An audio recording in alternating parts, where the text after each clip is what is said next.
Uma das questões que são importantes aqui no programa, além de todas, claro, mas uma que também é muito importante, é a questão relativa à Previdência Social. Nós temos aqui a doutora Maria Isabel Pereira da Costa. Hoje, doutora, muito obrigado pela sua presença aqui.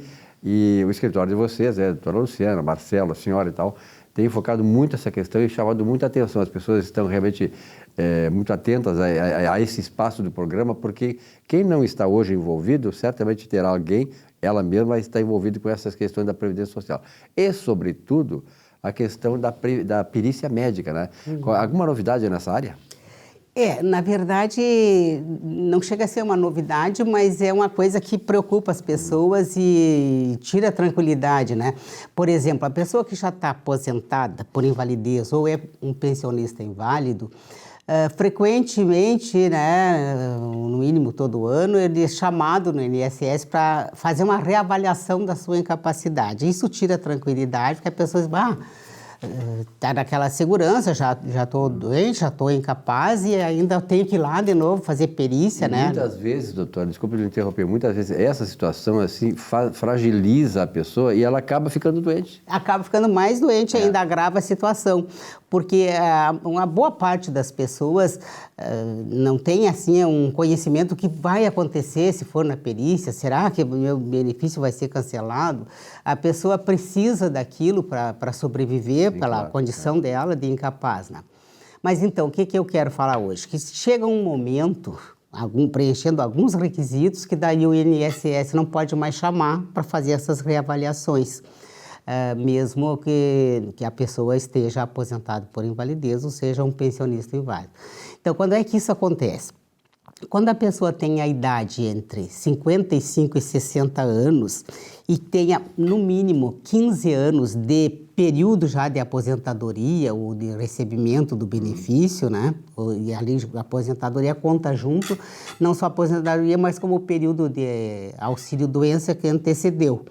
Então, se ele tiver 55 a 60 anos e tiver 15 anos, o INSS não pode mais chamar para estar lá renovando perícia. A outra situação é quando ele tem 60 anos, seja pensionista ou seja aposentado, né? Quando ele tem 60 anos de idade, também não pode ser chamado. E daí não depende do período que ele está em benefício. Pode ser menos de 15 anos, claro, que não pode ser chamado também. E a outra situação é quando a pessoa está aposentada e a incapacidade dela foi causada pelo HIV. Também não pode ser chamada para fazer essas reavaliações da perícia. A não ser que a pessoa queira. Então, se a pessoa vai pedir um adicional, por exemplo, de 25% por conta de necessitar de auxílio de terceiro para suas atividades básicas, vitais básicas, aí ele pode pedir esse adicional e daí o INSS vai fazer uma perícia para ver se realmente ele precisa desse adicional. Ou então, quando a pessoa está aposentada por invalidez, não importa o tempo que ela esteja, e ela resolve que quer trabalhar, que cansou de estar ali, que, enfim, o seu tratamento, a situação que ela vive, lhe dá condições de trabalhar, que ela vai ter uma vida melhor cancelando a aposentadoria, então ela mesma pede, daí ela vai, se dirige então ao INSS para que seja feita a sua perícia para ser levantada a incapacidade. A situação dela, né? Que ela quer, mas quando ela quer mudar. Então, obrigatório, forçado, entre aspas, pelo INSS, quando ela tem até 55 anos de idade, ou então 55 anos até 59, e menos de 15 anos de que está em benefício dela tem que ir, porque se ela tiver no mínimo 15 já não precisa. Ou então, quando ela é aposentada, assim, quando ela já está aposentada e tem 60 anos, daí ela não precisa ir. Né? Então, ali de 55 até 59, se ela, por exemplo, tem 56, 57, ela não precisa ir, mas tem que comprovar os 15 anos. Então, dos 55 até os 59, tem que comprovar no mínimo 15 anos que está em benefício. Dali para frente, quando ela faz 60, ela não precisa comprovar mais nada, basta a idade. Que beleza. Alguma novidade a mais nessa área da Previdência Social? Na área da Previdência, o que está importante agora para as pessoas levarem a sério, fazerem, é um planejamento previdenciário. Porque com todas as mudanças, as restrições que as reformas, as emendas constitucionais vêm trazendo, ficou assim um quebra-cabeça para a pessoa saber qual é o seu melhor benefício, como é que vai ser a sua aposentadoria melhor, né? E, inclusive, a pessoa não só pensando em si mesma, ela deve fazer um planejamento para ter uma aposentadoria melhor, porque daquela aposentadoria vai decorrer também a pensão por morte, né? Que ela possa deixar para os seus familiares. Então, o fundamental é que a pessoa faça esse planejamento previdenciário para ver quanto tempo está faltando, quanto deve pagar, o que vale a pena pagar, porque muitas vezes as pessoas pagam de forma errada, acumulam valores que elas recolhem sem saber qual o efeito que vai dar lá na frente, não é? Então é muito importante fazer esse planejamento previdenciário para ela coordenar como vai ser a vida dela, se ela ficar incapaz por alguma razão, ou se ela, que daí é certo, né? Que a gente passa dos 19 e chega lá, né? e chega lá. Agora, né? interessante, doutora Isabel, que é o seguinte, a senhora fala aí no planejamento previdenciário, né? Isso tudo começa muito mais lá atrás. Eu, como economista e professor, a gente sempre defendeu a chamada educação financeira lá no começo, lá quando as crianças estão começando a se entender como pessoas e tal, para elas terem esse planejamento financeiro, essa educação financeira. Uma educação financeira, claro que vai despertar lá adiante também essa questão da previdência social, né? Que não deixa de ser um ramo, né? Porque é como tu vai ter tuas finanças depois que acontecer essas coisas que são inevitáveis, né? No mínimo, se não vier incapacidade por invalidez, vem a idade, né? Essa não, se tudo correr bem, vem a idade. Essa aí vem, né? Essa chega, né? Bem, essa chega. Nós somos exemplos. E essa educação financeira, previdenciária, desde a infância, desde o primário, deveria ter também uma educação assim dos primeiros, dos passos básicos dos direitos das pessoas, né? Também, direitos e deveres, né? Porque nós temos que falar... Agora que a senhora falou bem, porque nós temos na própria Constituição, muito se fala em direitos e pouco em deveres, né? Pouco em deveres, mas a cada direito corresponde um dever, né? Não é assim. Por exemplo, aqui o direito previdenciário. Junto com ele, e de forma impossível de desligar, veio o dever da contribuição. Há um direito que corresponde a um dever. O dever da contribuição.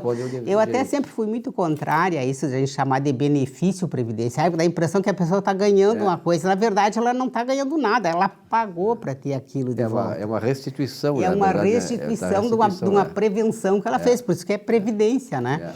E a pessoa, acho que deveria ter essas noções básicas de direito, de finanças, né? E aí englobando nessas noções básicas de direito previdenciário, claro, né? Mas além de outros, no próprio primário, né? A gente tem tanta disciplina desnecessária lá dentro e poderia ter umas noções básicas de direito desde criança, para a pessoa já ficar com aquela ideia na cabeça de que ela é um cidadão, que ela vive dentro de uma sociedade organizada e que ela, dentro dessa sociedade organizada, ela tem direitos e tem deveres. Para despertar ela para essa realidade toda, né? Talvez se isso acontecesse, até na parte criminal, por exemplo, não teria tanto crime, tanta coisa se tivesse isso aí, né? Eu não sei por que, né, que o ser humano ainda não pensou em se organizar e mostrar a organização social, né? Que tinha uma disciplina, assim, depois acabou, né?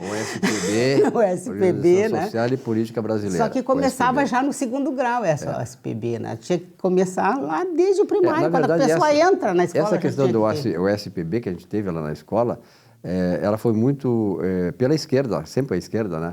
Foi alinhada como uma questão que se defendia lá a ditadura militar, coisa que não tem nada a ver, que na verdade o que se aprendia ali são valores pátrios, valores da cidadania que eles tanto defendem. Exato. Nós aprendemos ali. Eu aprendi a ter valor pelo país, pelos valores que é da nossa cultura e tal, através da OSPB. OSPB. E também não só na escola, Silvio, em casa, né? Exatamente. Em casa, começa ali, né?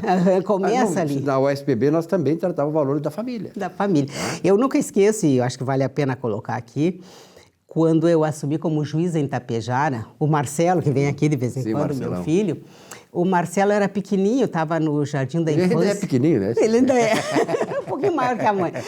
E ele estava assim na escolinha, e aí ele teve um desentendimento com um coleguinha que chamava Radamés, eu nunca mais esqueci o nome do Radamés. Daí ele chegou em casa, né? Porque eu morava na casa da Júris, e na casa da Júris tinha embaixo, assim, um porão que a gente não entrava nunca, mas aparecia, assim, uns buracos de ventilação com uma certa gradezinha, né? Aí ele chegou assim para mim em casa: mãe, tu precisa prender o Radamés na nossa cadeia. Aí eu disse: mas o que aconteceu? Ah, porque isso, porque aquilo. Digo: então, mãe, daí eu sentei ele numa cadeira, me agachei na frente. Então a mãe vai te explicar um negócio muito importante para tu nunca mais esquecer na vida. O fato da tua mãe ser juíza não significa que ela possa prender as pessoas que se desentendem com ela, com as pessoas próximas dela, porque daí existe uma coisa assim: a gente não pode prender ninguém, julgar ninguém, quando a gente tem interesse na situação. Aí tem que ser outro juiz para olhar de uma outra forma, não olhar como uma mãe. Então, ainda que eu quisesse prender o Radamés, eu não ia poder, ia ter que ser um outro juiz, tinha que vir vocês dois e ver se era caso de prisão. Mas, além disso, criança não pode ser presa, criança tem que ser educada e tal. Tem que administrar isso aí. Então, tu nunca mais na tua vida, tu guarda isso, tu nunca mais na tua vida faça qualquer coisa pensando que tua mãe é juíza e pode tomar tuas dores. Um belo exemplo. Doutora, então, muito obrigado pela sua presença aqui, estamos no final do nosso programa. Parabéns aí ao escritório e, sobretudo, essas coisas que a senhora fala aqui já também é uma coisa que educa, né, as pessoas e tal, e desperta para isso, essa necessidade. Um grande abraço, uma boa semana para a senhora. Obrigada, igualmente, um bom dia, mesmo apesar da chuva, para todos os nossos ouvintes. E um rápido intervalo, já voltamos com o nosso Economia e Desenvolvimento. Até já.